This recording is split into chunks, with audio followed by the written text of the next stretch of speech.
Okay, today we're going to be talking about how Supreme built a $5 billion streetwear empire with a marketing strategy that really nobody talks about. I stole it, I applied it to my clothing brand, and now we're doing consistent six-figure months, and we're seeing numbers we've never seen before due to this change in the psychology of our marketing. See, when I first started my clothing brand, I was lucky to make a couple $100 on a good day. I was hustling t-shirts out of my bedroom every single day, wondering how the hell brands like Supreme, Cortez, and Broken Planet could sell a t-shirt with a little simple box logo tee for premium prices and then make millions off it. So what I did, what I think is required for anybody to become one of the best at something, and I became obsessed. I took Supreme and I studied every tiny little thing about them. And not their box logos or collabs or anything, but more so the psychological triggers that they've been using since 1994 to create insane demand and really just take the entire street world at their fingertips. And what I found pretty much changed everything about me as a brand owner and the future of my clothing brand in general. See, I'm just a regular dude from the swamps of Florida, been trying to figure this shit out for years, and I finally did through primarily trial and error. And today I'm going to break down exactly how I did it, and by the end of this video you'll understand what I like to call the Scarcity Blueprint, which is the 4-phase strategy that I stole from Supreme to create insane demand for pretty much any product that you want to sell. And the great thing is it works whether you have 500 followers or 500,000 followers, and it delivers results pretty damn fast. I've done 50K in 5 minutes, I've done 100K in 30 minutes, I've done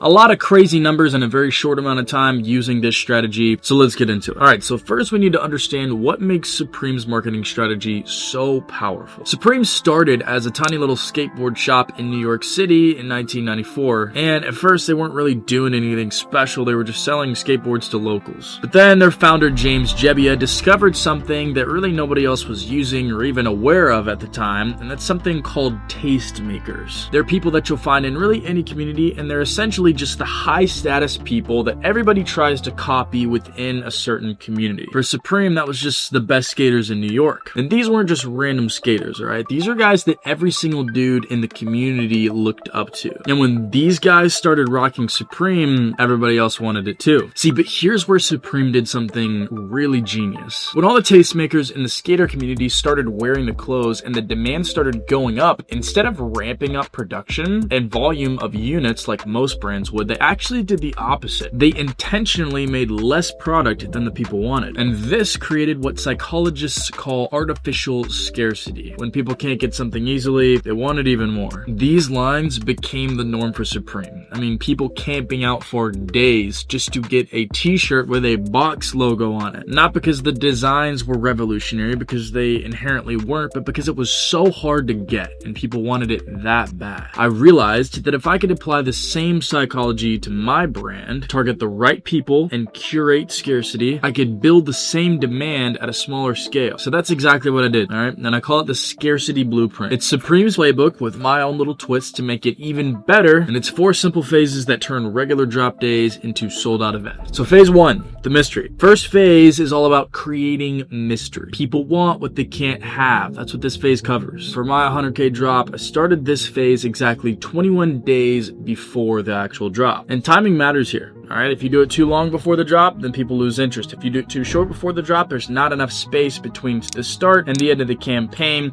to create the right dynamic. So instead of showing all the products right away, you create a little tease. I personally posted extreme close-ups, I posted tag testings, I posted fabric testings, I posted interesting creative images that kind of alluded to the meaning of the drop, just enough to create a curiosity gap and get people thinking, what the hell's going on here? What's coming? I know something's coming, so what is it? So for example, recently I posted a little piece of tape. I held it up like this, and it had our new tags printed on it. It was the ink from the screen printer, and in the background, you could see that we were screen printing shirts, right? Which tells the audience, okay, we've got something new here. This looks like a tag. I've never seen this before. Is he making new tags?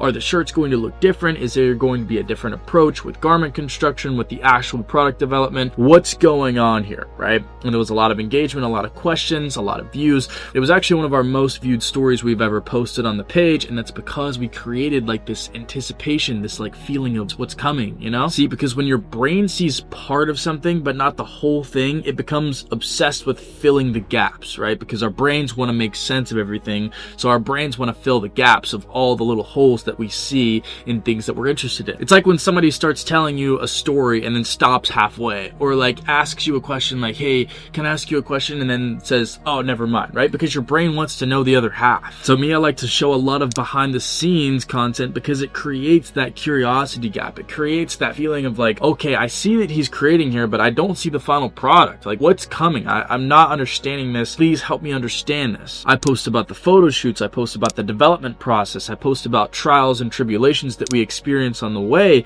I post about small wins. I post about changes that we make or people that we bring onto the team that make the brand a better business. And this isn't just cool content, it's perceived value. See, because whenever people see the craftsmanship going into making your products, the perceived value in their head is automatically higher because they see that it was hard to make, hard to obtain, hard to get. And when something is hard to get or it's hard to create, it's automatically worth more. It has more intrinsic value in people's head. And that's because things that are hard to get are always more expensive, right? So if something was hard for you to make and you can show that it was difficult for you to make, it justifies higher price points and it makes it more valuable in the customer's head. Supreme does this by showcasing their luxury collaborations, and I do this by showcasing the techniques, time, and effort that I put into the making of my products. All right, phase 2. So after you've created this mystery, it's time to create some real buzz. You need to really get your target audience talking about your drop. And this is where I leveraged what Supreme understood from day one, the power of getting your stuff on the right people. So for my previous drops, I was the sole external representation for my brand. But what you'll see from me moving forward, now that I have a big enough team and good enough operations to scale, is identifying 5 to 10 to 15 to 20 micro influencers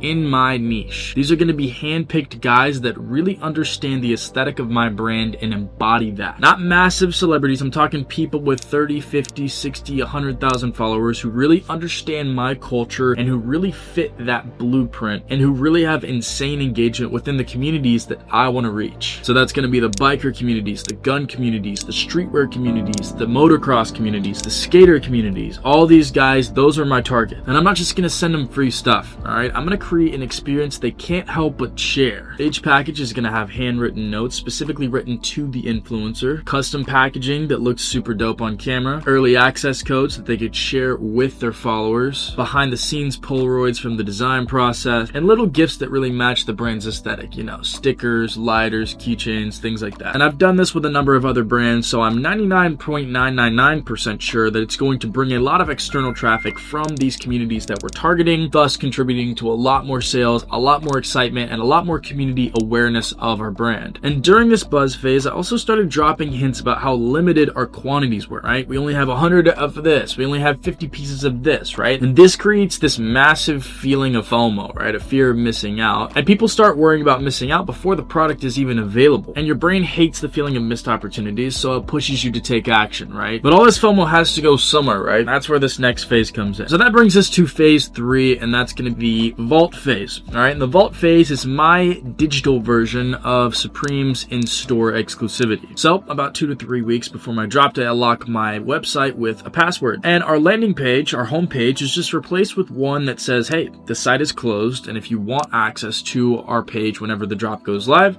just put your phone number in here, and we'll send you a text to confirm whenever the website opens so that you can get it. And that way you can get what you want immediately before it sells out. And this does 3 critical things, all right? Number 1, it creates exclusivity, all right? Because not everybody gets access. Number 2, it builds a direct marketing list with everybody that has interest in your product or thinks that they might want to buy it. And that gives you the opportunity to communicate with every single person at one time instead of posting on social media and hoping that the algorithms favor you and show your product or show your post to as many people as possible. And number 3, it helps you measure real demand before ordering inventory. So for example, if you have 1,000 signups, it's safe to say that you can sell at least 5 to 10% of that, which means you could probably sell 100 t-shirts. And you also know that you're probably not going to sell 1,000 t-shirts, so you don't order too much. That way you're not left with a bunch of inventory on hand and you don't lose a bunch of money. So by my last drop day, I had just over 14,000 phone numbers, and I'm not exactly sure how many emails, but it's a lot. And these weren't just random followers. These were people who took action because they wanted first access. And that's not the only benefit that they get from being on that list. They also get a discount. They also get exclusive updates. They also get access to exclusive drops. They also get access to exclusive password protected drops that are only for our SMS list. And that's enough to incentivize people. And that's enough giving to incentivize people to join your cult, essentially. And that's exactly how Supreme built this cult-like following. They limit physical locations to only 15 storefronts worldwide. They make customers register for spots in line, and they control information about drops so tightly that you either feel like an insider or an outsider. And nobody wants to be an outsider. And I've just adapted that approach for the digital age. See, the power of the vault phase is that it creates a direct line from your product to your most interested customers, completely bypassing algorithmic changes or platform issues. You own this relationship, all right? And no social media algorithm can get in the way. But it all means nothing if you can't convert all this attention into sales. So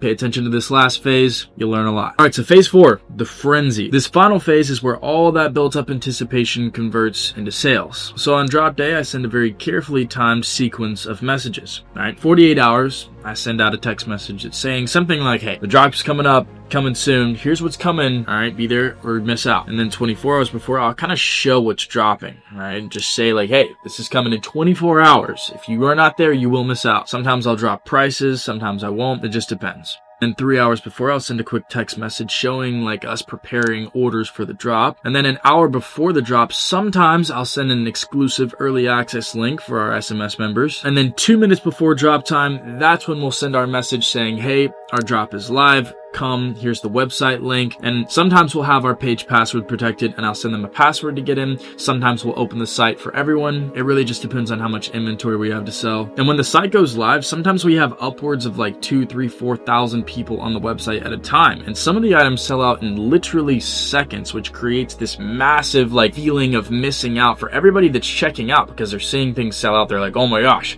I need to buy it right now. And for me, we've had entire collections of 1,000, 2,000, 3,000 plus unit drops sold out in minutes, not days, not hours. I'm talking minutes. And we've created hundreds of thousands of dollars in revenue with this exact strategy. Now, the key to the frenzy phase is really good communication. And with Supreme, they've spent decades building their reputation, so they barely even have to announce that they have drops anymore for people to know. But for newer brands, you need to be a lot more deliberate with your communication to provide a clear indication of what's available, when it's available, why it's not available currently, when they'll be able to have it, things like that. So now I want to cover post-drop psychology. And here's where most brands completely miss the boat. They think the strategy is done once their product is sold. And Supreme taught me why that logic is completely backwards. Actually matters most is what you offer when you sell out. And this post-drop strategy is exactly what Supreme did to build their $5 billion empire. See, back in 2019, Supreme released their bandana box logo hoodie. Sold out in 16 seconds, but what they did after they sold out was pure genius. See, they let their social channels fill up with comments of disappointed fans. They highlighted resale prices of over $1,000 for their $168 hoodie, and then they stayed completely silent about future releases for weeks. See, this psychological hack is called reward uncertainty, and it's the same tactic the casinos use to keep you playing, because when rewards become unpredictable, we become obsessed with getting them. And I saw this firsthand after our last drop. I mean, I had customers messaging me, bro, I tried to check out for 25 minutes and then it sold out. Next drop, I'm gonna set 3 alarms just so I can make sure that I get the product. And that's the exact reaction that I wanted. See, like Supreme, I don't just move on after the first drop, right? I spend weeks. I strategically plan to build anticipation for the next drop using these 3 steps. First, I showcase the aftermath, right? I show the process of selling out. I show the excitement from all the fans. I show the behind the scenes of our packed shipping area. I show comments from disappointed fans. And second, I reward my successful buyers with something more exclusive. For my last drop, I threw in random overstock shirts from previous drops to random orders. I included stickers, things like that. And third, I drop a mysterious cryptic teaser for the next drop so that all the disappointed fans have something to look forward to. And the post-drop phase isn't about celebrating your win, it's about using all that momentum to prepare for an even bigger drop next month. This is how Supreme built their empire and how I went from going to 5, 10, 15,000 drops to 100,000 drops in just 30 minutes. So there you have it, Supreme's $5 billion marketing strategy strategy adapted for 2025's digital age with my Scarcity Blueprint breaking it all down. All right, what I shared just scratches the very surface. There's a whole system that goes behind successful clothing brands that goes way deeper than just the bare minimum marketing strategy. There's a lot more that you need to know, all right? Navigating production delays without killing your momentum, handling unexpected competition and navigating drop dates from competing clothing brands, building systems to scale beyond your bedroom operation, actually making products that people want and are willing to buy, building teams that make this process scalable and enjoyable. There's a ton of material to cover, and that's why I created a free masterclass for you guys to dive into to learn a bit more. It's a complete 45-minute free course on YouTube that you guys can watch, and that's where I break down my entire process from conceptualization of idea to sold out drops. And I dive into all the behind the scenes stuff that nobody else really talks about. And if you're serious about building a real clothing brand empire that pulls in a ton of cash, click on this video. It'll be somewhere on the screen. Dive in,